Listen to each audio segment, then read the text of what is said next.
Hey everyone, and welcome to this explainer. Let's just jump right in today, because we are exploring a deeply moving piece of ancient folklore. It's a story known as The Five Sisters and the Captive Fairy. We're going to unpack this really magical narrative that takes us on an emotional roller coaster through profound loss, enchanting mysteries, and some pretty intense action. But ultimately, it's a beautiful realization of what actually holds value in our lives, proving once and for all that family is always going to triumph over fortune. So, seriously, think about this for a second. What would you do if your tears turned into diamonds? I mean, it sounds like an absolute dream, right? Infinite wealth literally at the drop of a tear. But as we're going to see as we dig into this source material, that glittering illusion of wealth often hides a much darker, much more dangerous reality. Okay, let's dive into who the story's actually about. At the heart of it all are these five remarkable sisters. We have Yuksar, who is the eldest and definitely the most responsible, then Parza, Muskan, who is truly the absolute sweetheart of the family, Romesa, and finally, the youngest, Salma. After their mother passed away, these five formed this unbreakable bond. They basically became each other's ultimate support system in their really secluded, peaceful forest home. But things take a really tragic turn here. A rapid, heartbreaking cascade of hardships just completely shattered their peaceful lives. It started when their loving, hardworking father, Ahmad, bought some very expensive dowry jewelry on heavy debt, just wanting to provide a beautiful start for his eldest daughter, Rukhsar. Tragically, that very evening, he was violently robbed by thieves on his way home. The intense shock of this loss was just too much, and he fell severely ill. As he lay there bedridden, the family's vegetable crops, which, by the way, were their only source of income, went completely unattended. They rotted and failed. Under the crushing weight of that immense stress and without proper treatment, Ahmad passed away within a single month. So now they're left entirely alone and devastated. But you've got to admire the resilience here, because these young women completely refused to be defeated. The devoted sisters just started working day and night. The older two began sewing clothes, while the younger ones ventured deep into the forest to gather and sell flowers. They bravely took on their father's massive debt themselves. It's just an incredible show of determination to protect his honor and keep their family afloat. Right, so here's where things get spooky. The dense forest holds some pretty dark secrets. One evening, the three youngest sisters ventured out way too far while picking flowers and got completely lost in the dark woods. Suddenly, the whole energy shifts. They spot something truly terrifying. This mysterious, frightening man standing outside a hidden rocky cave. And he's carrying a glowing bag of diamonds with this incredibly sinister, greedy smile on his face. They're hiding quietly behind the bushes, right? And they listen closely as this strange man chants an ancient incantation. Tears of diamonds, fairy of luck, open the cave. As soon as he utters those words, the massive, heavy stone doors of the cave mysteriously swing wide open, and there's this eerie, glowing blue light inside. Now, what's really interesting about this next part is how smart these girls are. They don't just rush in blindly, they execute a perfect rescue plan. After waiting super patiently for the weird guy to leave, they speak the magical spell they just memorized and slip into the glowing cave. Inside, they find a weeping prisoner trapped in these glowing blue chains. And their solution? Genius. They use the loose diamonds scattered all over the floor, which, are the hardest substance on Earth, to effectively cut right through the captive's magical restraints. So who is this captive? Turns out it's Gulnaz. She's the fairy of luck, and her magical kingdom is actually up on the moon. She visits Earth just once a year to change the fortune of a pure-hearted human, but her magical wings were viciously stolen by that strange man while she was bathing in a peaceful earthly lake. Trapped without her wings, she was entirely powerless. Her captor locked her in that cave, and he was constantly terrifying her for a really sick reason. Her tears, born of fear and sorrow, were cursed to turn into the very diamonds he was hoarding.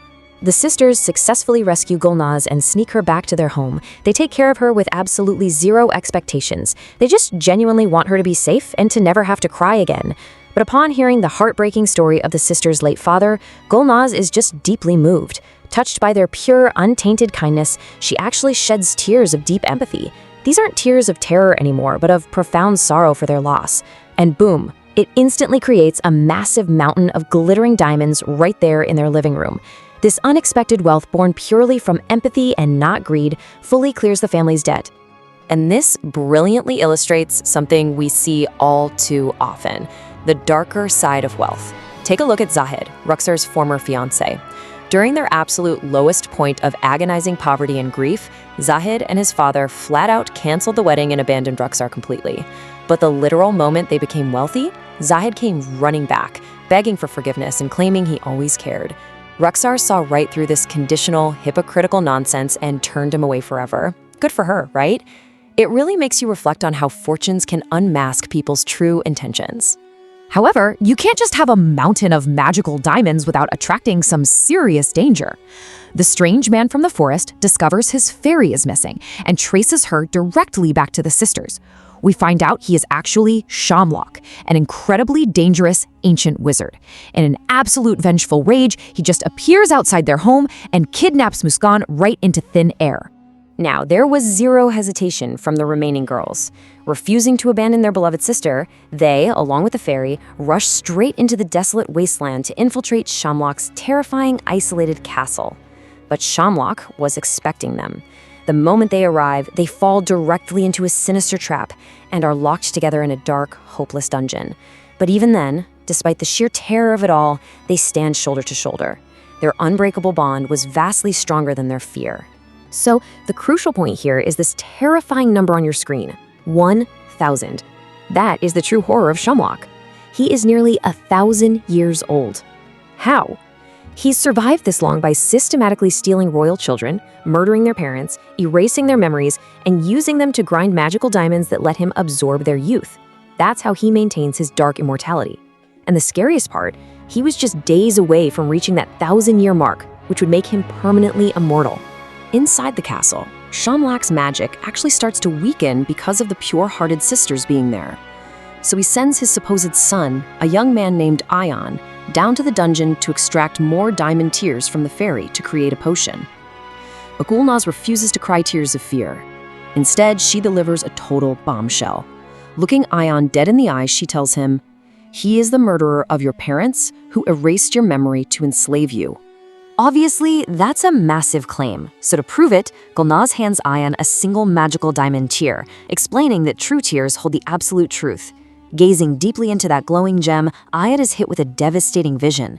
He literally watches the memory of his real parents' murder at the hands of the evil wizard Shamlock. Imagine that.